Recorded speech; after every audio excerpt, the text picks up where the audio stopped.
എല്ലാവർക്കും പുതുവത്സരാശംസകൾ കേട്ടോ. എല്ലാവർക്കും ഈ വർഷം നന്നായിരിക്കട്ടെ. അപ്പം നമുക്കിന്ന് കിട്ടിയിരിക്കുന്ന ചൂര കേട്ടോ, ചെറിയൊരു ചൂര പീസായിട്ടാണ് കേട്ടോ.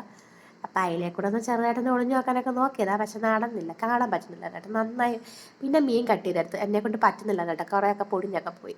പിന്നെ മീൻ കറി വെക്കാനുള്ള തക്കാളി ഒക്കെ കട്ട് ചെയ്ത് വെച്ച്. നിങ്ങൾ ശ്രദ്ധിച്ചിട്ടുണ്ടോ, ഈ തക്കാളി മലത്തി വെച്ച് കട്ട് ചെയ്യുമ്പോൾ പെട്ടെന്ന് അരിയാൻ പറ്റും, പക്ഷേ അല്ലാതെ കട്ട് ചെയ്യുമ്പോൾ അരിയാൻ പാടുമായിരിക്കും. നിങ്ങൾ ശ്രദ്ധിച്ചിട്ടുണ്ടോ അത്? അതിൻ്റെ ഇടയ്ക്ക് എൻ്റെ തക്കാളിക്കൊക്കെ കള്ളപ്പൂച്ച വന്നു കേട്ടോ. പിന്നെ ഒരു ചട്ടി എടുത്ത് ഓയിൽ ഒഴിച്ച് കടുക് ഇട്ട് പൊട്ടിക്കാമേ. അതിന് ശേഷം നമ്മൾ അരിഞ്ഞ് വെച്ചിരിക്കുന്ന തക്കാളി, ഉള്ളിയും വെളുത്തുള്ളി ഇടാൻ മറന്നുപോയി, സോ ഇഞ്ചി ഇട്ട് നന്നായി ഒന്ന് വരട്ടിയെടുക്കാമേ. വരട്ടിയതിനെടുത്തതിന് ശേഷം നമുക്ക് പൊടികൾ ചേർത്ത് വെക്കാം. ഉലുവാപ്പൊടി, പിന്നെ മഞ്ഞൾപ്പൊടി, 3-4 സ്പൂൺ മല്ലിപ്പൊടി, ചെറിയ സ്പൂൺ ആയിട്ടാണ്. പിന്നെ അത് കണക്കുന്ന 4 സ്പൂൺ മുളക് പൊടി എല്ലാം കൂടെ ചേർത്ത് പച്ചമണം മാറുന്നവരെ നന്നായി ഒന്ന് വരട്ടിയെടുക്കാമേ. വരട്ടിയെടുക്കുമ്പോഴത്തേക്ക് എൻ്റെ ചട്ടിയിൽ നിന്നൊക്കെ പുകയൊക്കെ വരാൻ തുടങ്ങി കേട്ടോ, ചുമയ്ക്കാനും തുടങ്ങി. പിന്നെ നമുക്ക് ആവശ്യത്തിന് വെള്ളം ഒഴിച്ച് നന്നായി മിക്സ് ചെയ്ത് കലക്കി കൊടുക്കാമേ.